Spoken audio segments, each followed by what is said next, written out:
Welcome to Lessons in Leadership. Steve Adubato with the talented Mary Gamba, our executive producer and co-anchor. How you doing, Mary? I'm doing really good today, Steve. How are you? I'm great. We are taping at the end of a long taping day, but one of the great things about leadership is you must have endurance. Is that correct, Mary?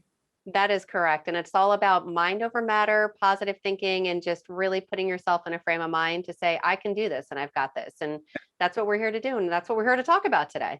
And it also has to do with our great sponsors, and we would not even have a chance to do Lessons in Leadership if it were not for them. Mary, could you plug them, please? Sure, would love to. So it's Valley Bank, the International Union of Operating Engineers, Local 825, Prager Metis.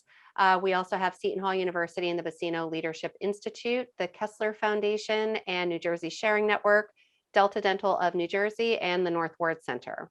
And we are seen not only on News 12 Plus, but on a variety of other digital platforms. Mary will plug later. Let's kick off the show with a first timer with us. I know it won't be the last time. We are honored to be joined by Joe Lubertazzi Jr., who is the chairman of McCarter English, which is a major law firm, not just in New Jersey and the East Coast, but across the nation. Joe, good to see you. Nice to see you, Steve. Nice to see you, Mary. Pleasure to be here.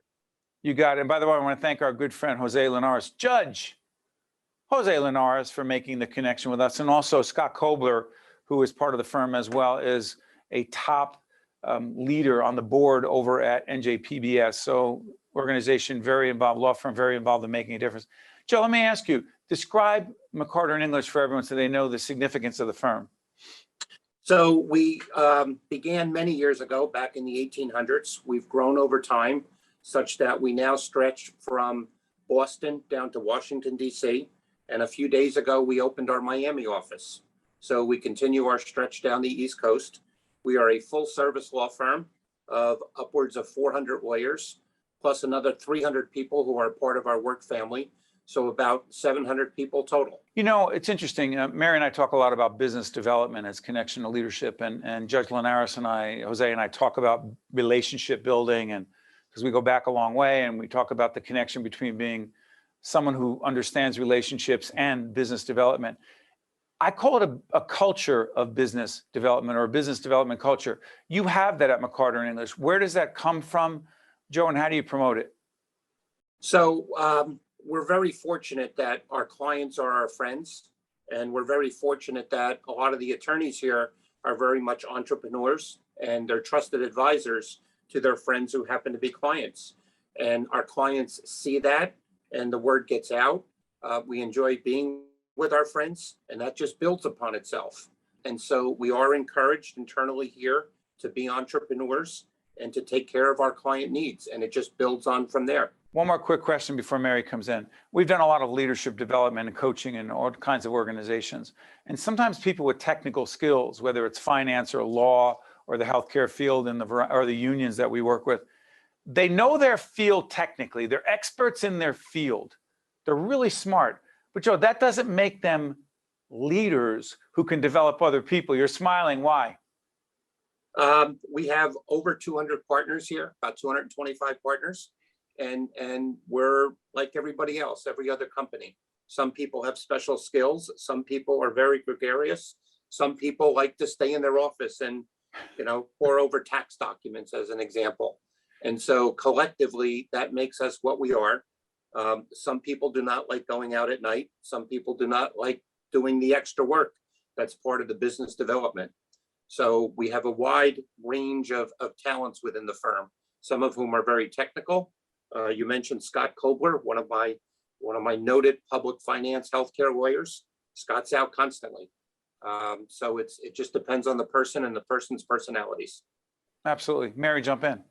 Sure thing. And one of the things that we noticed with McCarter English is obviously you pivoted on a dime when COVID happened and you were very innovative, but also in that same time, you also reacted to the horrific killing of George Floyd by creating, I just want to make sure I get it right, the Social Justice Project, really talking about racial inequality.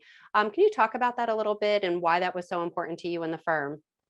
So we've always had a very well-known extensive pro bono program. But when George Floyd was killed, it really brought to the forefront that we as lawyers had a responsibility and the ability to help make change. And so within a couple of weeks of Mr. Floyd's killing, we put together the Social Justice initiative, the social justice project. We did not want a situation, if you go back to the media at the time, you saw some companies pledging dollars and then, in my own opinion, moving on. We did not want to do that. We wanted to start a project. We wanted it to be long lasting. We're now past our 1-year anniversary, and I already have a memorandum that was given to our executive committee from the project as to their objectives for the coming year. And it's not only just the attorneys. As I said, we have 300 employees plus or minus who are not attorneys, and they themselves want to get involved. We also have third-year law students, depending on applicants, anywhere from 3 to 5 students that are part of the initiative. It gives them exposure to law firms as they're in their 3rd year of law school. And it also allows them to pursue areas that they are interested in. So for us, for the Social Justice Project, we've gotten into more focused systemic racism issues, whether it's housing, whether it's community economic development, whether it's criminal incarceration. And it helps internally too with the morale within the firm to see that we're involved on a continuing basis. Real quick follow-up, and I'm so glad Mary brought this up. Joe, let me ask you, to what degree do you connect? I call it servant leadership, giving back. Everything you just described, they were not bottom line issues. They were about giving back, pro bono work, racial, social justice and equity. That's leadership for you, is it not? It is. And our pro bono director, Michelle Movahead, has a passion for this. One of the items that makes my job a lot easier is we have a lot of talented people. So Michelle runs our pro bono project generally. We have 2 other people who assist Michelle with the social justice project. And McCarter, having commitment to pro bono, we want to dedicate at least 3% of our hours, billable hours, to pro bono. And with 400 attorneys, we bill over 600,000 hours a year. We just received an award in Connecticut for helping veterans 2 years ago, and that was a national award, but run with our Connecticut partners. I think it was 2 years ago, we won or were awarded the American Bar Association National Pro Bono Award. So for us, this is very important. We as lawyers have a responsibility to help those who may not be able to afford a high-priced lawyer or accountants or some other professional. So Well said. Mary, you get the last question on this. Sure thing. And a lot of what we talk about is really instilling those exact qualities into your team, letting it be a culture, part of the DNA. As you said, you're not just checking off a box and then moving on. How have you had that effect where your team really is embracing that culture themselves? They see it obviously with you, but how do you instill that in your team members? well, a few things. First of all, even though I'm the chairman and are busy with a number of things, I do make it a point to handle different pro bono matters throughout the year, to work with some of my younger attorneys in terms of mentoring, but also in the pro bono area. We have a fiscal year of September 30th. And so I just gave our year-end recap to all the partners, which emphasized the requirement to do pro bono. And we're just finishing up our compensation for partners. And we look at all 200 plus partners. And part of that is we look at pro bono work that partners have done. So we make it a requirement that people spend time on this and pursue it. Yeah. One more quick. I lied. I'm going to get the last question here. So Joe, I was talking about a culture of business development or a business development mindset. I'm fascinated by entrepreneurism because we're entrepreneurs. We coach entrepreneurs. I'm fascinated by people go out there, particularly in these uncertain times around COVID. We're taping this at the end of 2021. Let me ask you this real quick. But I'm also a fan of organizations that create a culture of coaching. Translation. I'm fascinated how McCarter English develops future leaders beyond their technical skill. How do you actually do that? Is it organic? Do you assign mentors? How do you do that? It's more mentoring. It's more having our younger lawyers participate with the more seasoned lawyers in providing advice to our clients, in trying to achieve the status of a trusted advisor. And again, it depends on the type of law that you may be focused on a daily basis. I do a lot of business law. I have a lot of clients that ask me questions that are business related, but also translate into the area of law. So it's a mixed issue. I also do a lot of lender work and dealing with defaulted mortgages, defaulted loans, and trying to understand the business needs of our client, and also layer on top of that are legal remedies that the client has.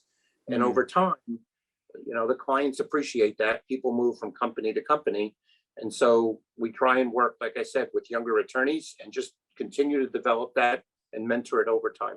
Hey, Joe, I want to thank you for joining us on Lessons in Leadership. To Jose Linares, to our good friend Scott Colbert, who has made such a difference in public broadcasting. I want to thank them. I want to thank you for all the work that you and your colleagues at McCarter and English are doing. And we look forward to engaging some of your colleagues down the road. All the best, Joe. Thank you both. You got it. I'm Steve Adubato. That's Mary Gamba. That is Joe Lubertazzi. We'll be right back right after this. This edition of Lessons in Leadership is made possible by the BUCCINO Leadership Institute at Seton Hall University, Prager Metis, Valley Bank, the International Union of Operating Engineers, Local 825, the North Ward Center, the New Jersey Sharing Network, Delta Dental of New Jersey, KESSLER Foundation, and Seton Hall University, showing the world what great minds can do since 1856. This is Mary Gamba. If you want more leadership tips and tools, log on to stand-deliver.com. Promotional support for this edition of Lessons in Leadership with me, Steve Adubato, and my colleague, Mary Gamba, has been provided by NJ.com, NJBIA, and New Jersey Business Magazine, CIANJ, and Commerce Magazine. This is the Seton Hall story, one that comes to life every day on our campus. This is the place where great minds discover, innovate, collaborate, and find their true calling. This is the place where passion has a purpose, where learning inspires leading. The bonds we make, the values we teach, inspire our community to take heart and take action. This is Seton Hall University. This is what great minds can do. Welcome back to Lessons in Leadership. Steve Adubato, Mary Gamba. Mary, we're going to introduce a very special guest who we've been working with for several years. She's a leader. She's a top clinician at Hackensack Meridian Health. Mary, I'm going to give you the honors. Thank you. I am overjoyed to be joined today by Dr. Amy Frieman, Chief Wellness Officer at Hackensack Meridian Health. A lot of what we talk about, not only in the leadership seminars that we provide through our company, Stand and Deliver, but here on the air is wellness. So Amy, thank you so much for joining us today. It's my pleasure. Thank you for having me. In fact, to disclose, our company, Stand and Deliver, works with HMH, Hackensack Meridian Health, on a Physician Leadership Academy. It's been several years now. And Amy joined us recently to talk about physician wellness. It was a very honest, productive, meaningful conversation. Amy, physician wellness, or wellness of any clinician, is important. Why is it even more important as we do this program toward the end of 2021? Getting close to 2 years into this pandemic, why is wellness for clinicians more important than ever? Yeah, I think that's a really good question, Steve. And the reality is that wellness and physician well-being was incredibly important before COVID, where we saw high rates of burnout among physicians. But as we have been through this last, 20 or so months, it has been a strain. As you know, people are struggling right now. And our physicians are no exception from that. We really need to focus on well-being, and it's more than about mental well-being. It's also about the workplace environment and how we pay attention to that. Real quick, before Mary jumps in, people use the term wellness a lot. And so here's what goes to many people's minds. Oh, you mean yoga, meditation, exercise, nutrition? Oh, I'm not getting enough sleep. All those things matter, but wellness is more than that. And by the way, you don't have to be a clinician or a physician to appreciate this conversation about the connection between wellness and leadership. Please, Dr. Frieman. I think that's a very important point. And obviously, because of COVID and the trauma that we have all been through, a lot of the focus of my role as the Chief Wellness Officer has been on mental well-being, but well-being is much more than just mental health, right? It's spiritual, it's physical, it's social, it's emotional. There's a lot of different pieces to well-being, but when we talk about the clinician experience specifically, we know that in order to really have high-performing clinicians and to know that they are going to be providing the highest quality patient care, we know that we have to have a positive, productive workplace environment for them. And without that, we will never truly achieve the highest level of well-being. Okay. Mary? Yeah, and one question that has always come up, whether in a clinical setting or whether you're an accountant, wherever it is, we all have demands, we all have quotas, we all have specific benchmarks that we need to reach.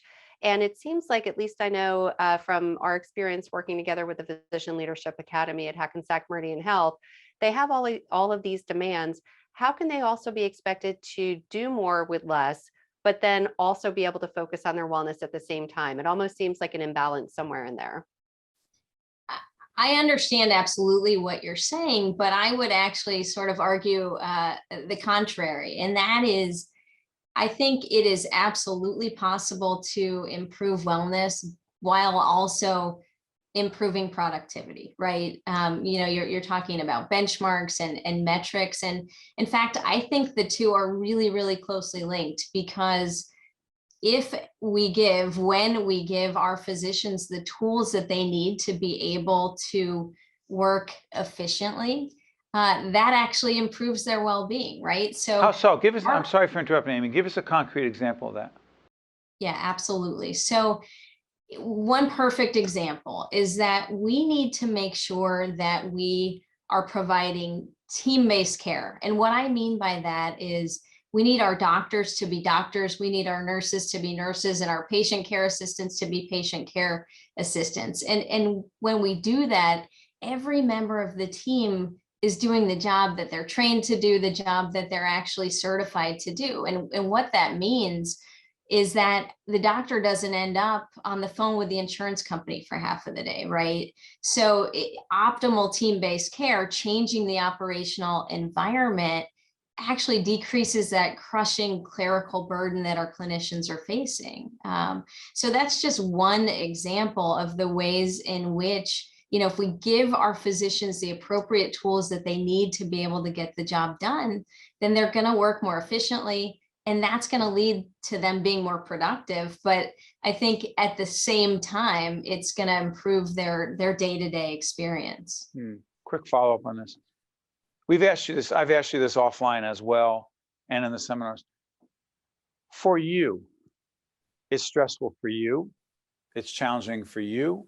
You have a lot to balance, if you will, in your own personal and professional life. What do you do to take care of your own wellness? Yeah, I think, it's an important question. And when I think about well-being for me personally, it comes back to the basics of self-care, as I think it does for most of us. So for me, that's about exercise. So I run, and that is a huge stress relief for me. But it's also about making sure that I'm getting enough sleep, making sure that I am focusing on things in my life, at least at some period of the day, that really bring meaning to me. It's shutting off the 24-hour news cycle. It's shutting down the social media, and it's, listening to music. It's reading. It's exercising. I'm sorry for interrupting, Jane. Do you shut your phone down? Not as much as I should, Steve. But I try to. I try to make a habit of that. But do you try to stay as present? It's so easy when people say, oh, you need to be more present, but we're multitasking. Technology has been this extraordinary thing, and HMH has made great strides in terms of technological advancements, telemedicine, et cetera, et cetera. But Amy, where do you believe the balance is between using technology to make our lives easier and more efficient and communicate more effectively, but not letting it take over our lives? I know it's a loaded question. Well, I think that there is a limit, right? And we know that generally, and sorry to say this to a news guy, but if we just sit and continually watch the news over and over, it's not a great thing for our mental health. So same thing with social media. It's a blessing and it's a curse. And so I feel like we have to set limits and we have to place boundaries when it comes to social media and to the news. Mary, you're not obsessed with social media. I noticed that. Yeah, no, I'm not. And ironically, I tried to post something yesterday and engage somebody on social media. And I thought I was just sending a message just to that one person. And my sister's like, do you realize you just posted that on your Facebook account? I'm like, whoops, luckily it wasn't anything bad. But no, and for the same reason that Dr. Frieman had just shared, I have, as we all do, right? We have volume in our lives of things that are really just competing for our attention. So if I have social media, the one thing I do use it for, and it's so funny on Facebook, I follow a lot of dog rescue groups. I'm just obsessed with my rescue dog, Harley. And I just follow a lot of dogs because late at night, if I just can't sleep, I just kind of scroll through and it makes you happy to see these happy stories. But to get my news, no, I mean, I'll look at Twitter every morning just to see if there was anything really pressing in the Garden State. I follow a lot of those our partners. But I just find you can really get sucked into the vortex, into that scrolling. And there's not enough time in the day for that, especially if we're looking to also maintain our own wellness. Yeah, and before I let you go, I want to ask you something. So you're in an interesting role. And by the way, not every healthcare organization, not every hospital has a chief wellness officer in this way. And it says a lot about HMH that they've created this platform for you. But I know from firsthand experience that you engage physicians very directly. It isn't about simply promoting the wellness program, but it's about trying to understand the challenges that physicians and other clinicians face. Here's the question. You actually are providing avenues for physicians who are really struggling, who are feeling very stressed out, who are bordering on burnt out or being burnt out or are in fact burnt out. There are services for them directly at HMH, correct? Yeah, absolutely. And that's something that I've worked hard on and that I'm proud that we've been able to do and to achieve. And so I'll give you an example. Something that we developed at the beginning of the COVID pandemic that we have continued is what we call our 24/7 team member support navigation line. And what that line is it serves two purposes, really. So it's there to manage a moment of crisis. If somebody is really struggling, or even if, a physician just has a really difficult shift and wants to vent to somebody before they go home to their family. But I think equally important about that line, which is answered by psychologists and licensed clinical social workers and licensed counselors, is that they listen to what the person who is calling has to say, and then they directly navigate them to the appropriate mental health resource, a longer term resource. So it really is a behavioral health navigation program that has made things a lot easier. In the feedback we heard, and the reason we created this line is that if somebody is struggling, they don't want to have to look through our website and figure out which is the most appropriate service for me, and digging through and figuring out which number to call. So I think, that is certainly something important. But the other thing that I'll share with you is that, as you said, in my role, I really interface with clinicians on a routine basis. And what I have been doing along with our behavioral health team is to conduct compassionate listening sessions. And what I will tell you is that you would be amazed how just giving individuals who are overwhelmed with the stress and the emotional challenges of patient care, when you take those people and you give them an opportunity to just pause and to reflect and to put things into perspective, it can really make a difference. And it really does improve their well-being. So, it gives them this opportunity to recharge. And I think that it truly improves their resilience, so that they can really carry on with those day-to-day responsibilities. So incredibly valuable. Yeah, so as we wrap up, I want to say a couple of things. Number one, thank you for joining us, Amy, but also thank you for the contribution you're making to the Physician Leadership Academy at HMH. And also, I see no reason why what you're describing right now should not be a national model and hospital systems across the nation, because it's not only unique to your organization. And the other thing is this, there's a lot of lip service given to those who have been on the front lines throughout the COVID crisis. Lip service is cheap. Thanking them is great. Making a difference in their lives and helping them be as well as they can be, that's another story. So thank you to you, and also to Bob Garrett, the CEO, who, by the way, check out Lessons in Leadership, past interview with Bob, with Dan Varga, who is the chief medical executive, I believe, physician executive at HMH. He's been on with us, as well as also Jim Blazer. These are three leaders within HMH who have joined us talking about these issues, along with Tim Hogan as well. Hey, thank you, Amy. Wishing you and all the great clinicians at HMH all the best. Be well. Thank you, Steve. Nice seeing you. This is Mary Gamba. If you want more leadership tips and tools, log on to stand-deliver.com.